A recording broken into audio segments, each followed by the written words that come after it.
So, another mid-tier gaming laptop in a row. If you remember the last time I had reviewed the Acer Predator Triton 500, which I was really impressed with. Today I have the MSI GP65 Leopard 10 SFK, which falls in the same category. As a matter of fact, both these laptops share similar specifications and a very similar price tag. And as I said earlier, I was really impressed with the Triton 500. But what about this one? So let's get straight into our review of the MSI GP65 Leopard to find out where it ranks among its competitors. Okay, the GP65 is a 15.6 inches mid-tier gaming laptop, but if you want a bigger screen, you can opt for the GP75, which comes with the same specs but has a bigger 17.3 inches screen. Anyway, getting back to the design of this laptop, you will find that it's pretty much similar to that of the 2019 model. It has got an aluminum lid that sports raised lines with an MSI logo in the middle. I admit that its design is nothing spectacular, but hey, it's classic MSI and I have got no problem with that. The lid catches fingerprint smudges quite often, so you will have to be careful with that. The MSI logo that's there on the middle gets lit up by the backlight of the screen, so there is no customization options for that. The rear contains air exhaust fans on the left and the right side with the Leopard text in the middle. Similarly, the front has a few LED status lights. The sides of this laptop contain a good spread of input-output options and air exhaust vents. On the left, you get a Kensington lock slot, RJ45 LAN port, HDMI 2.0, mini display port, USB 3.2 Gen 1 Type A port, USB 3.2 Gen 2 Type C port, which sadly is not a Thunderbolt 3 port. Other than that, there's the 3.5mm headphone and microphone jack. On the right side, however, you get two USB 3.2 Gen 1 Type A ports, an SD card reader, and a power input. Underneath, there are the air intake vents right above the intake fans. Now, the inside, in contrast to the lid, is made up of plastic rather than metal.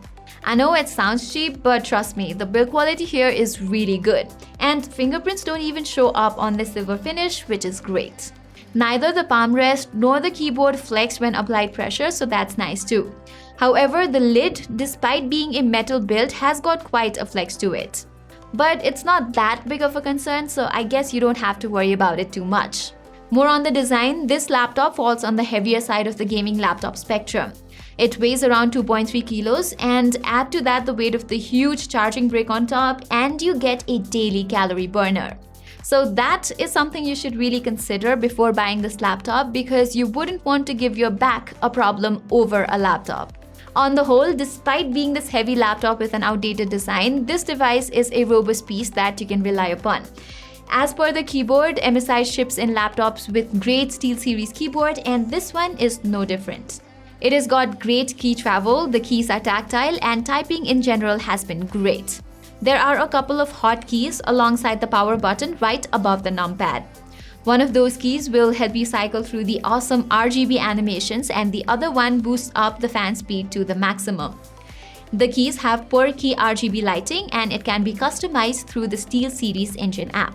Likewise, the 4 levels of key brightness can be controlled through the app itself, or you can use the function key and the shortcuts on the numpad too. Another thing that I like about this keyboard is that once you press the function key, only the shortcut keys remain lit up, and that has been really helpful. The plastic trackpad here is more on the left side than what I would have preferred. It might get in the way while you're playing games. However, the trackpad itself is superb. It comes with Windows Precision, meaning that you get a smooth experience and virtually no issue at all. Moving on, the MSI GP65 Leopard also comes with the MSI Dragon Center, with which you can control your system. You can swap between user profiles, customize fan speed, battery master, and so on. The battery master feature is pretty handy. It helps you customize the charging options based upon your habits to prolong the battery life. Under the user scenario, you can switch between different modes depending on the application you are using. So great features and all in the Dragon Center, but the app itself is a little buggy. First off, I had to install the app twice just to get it started, and even then some of its features kept disappearing occasionally, so I had to restart this whole system to get it working properly. As for the display, the GP65 comes with a 15.6 inches 1080p 144Hz non-touch matte IPS display. It is a panel from LG and its display beats that of the Triton 500. The display looks sharp, the contrast is great, and you will notice vibrant colors in whatever you are viewing. It covers full sRGB color gamut and about 76% Adobe RGB, 77% of DCI-P3, and the brightness peaks out at about 410 nits. About the panel, it is good for your everyday content viewing, and gaming is a treat for the eyes, and you won't notice any tearing at all. The brightness especially is really great, and you should have no problem at all while using it outdoors. The color coverage is good for content creation too. 100% sRGB means that your digital content is pretty color accurate, and 76% Adobe RGB should somewhat suffice for print medias. However, it does not rule out the fact that if you're more serious about your content, you should be looking somewhere else. Now, let's move on to the performance and hardware. My review unit packs in the 10th Gen Intel i7-1087H CPU, which delivers almost 15% improvement over the 9th Gen that was used in last year's model. It is coupled with NVIDIA's RTX 2070, and I like the fact that it is the standard one and not the underpowered Max-Q version. Generally, laptops in this segment go for the latter, and it does affect the performance of the device to some extent. Other hardware specs include 16 GB of DDR4 RAM clocked at 2667 MHz, which is a bit unfortunate as it's a bit slower, and maybe they could have gone with the faster 2933 MHz one, which this 10th Gen Comet Lake processor supports.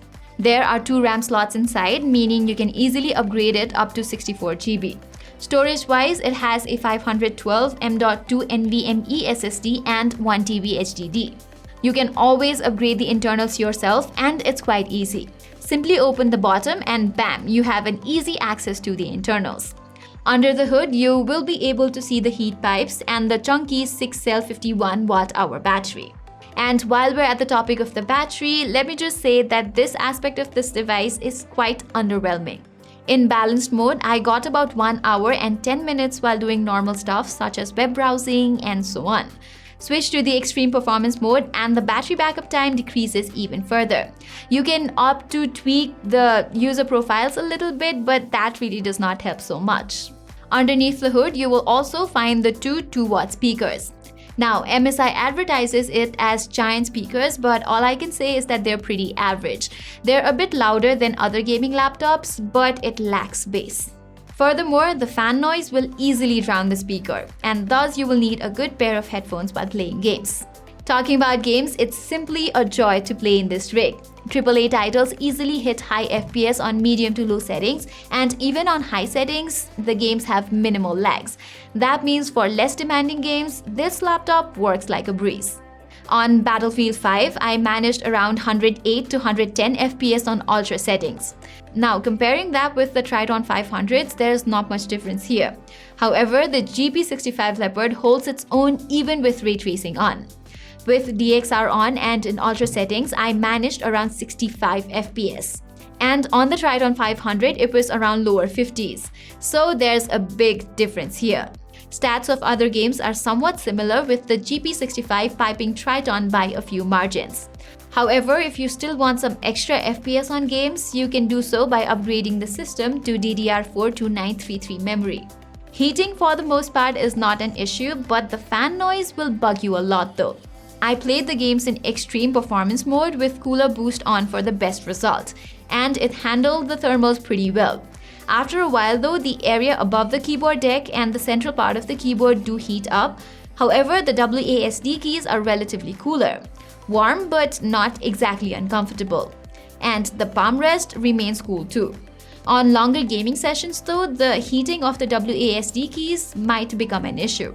If this laptop can handle the AAA titles without much issue, everyday tasks should be a breeze, and that is exactly it.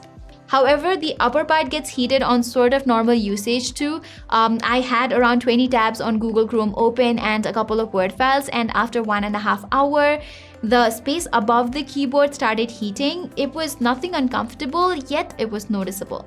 Furthermore, the fan noise was obtrusive too, so I guess it's a good idea to toggle the cooler boost option every once in a while. Though let me remind you that the cooler boost will drown MSI's giant speakers.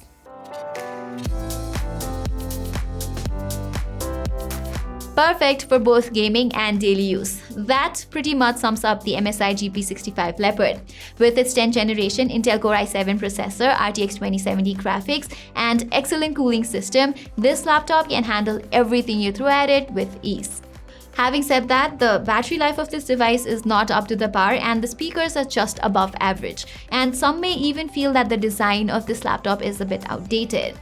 Furthermore, this laptop can be a difficult one to carry around. Issues aside, this one is one of the best performing laptops for its price segment. So if you're looking for a performance master, this one is a very good choice.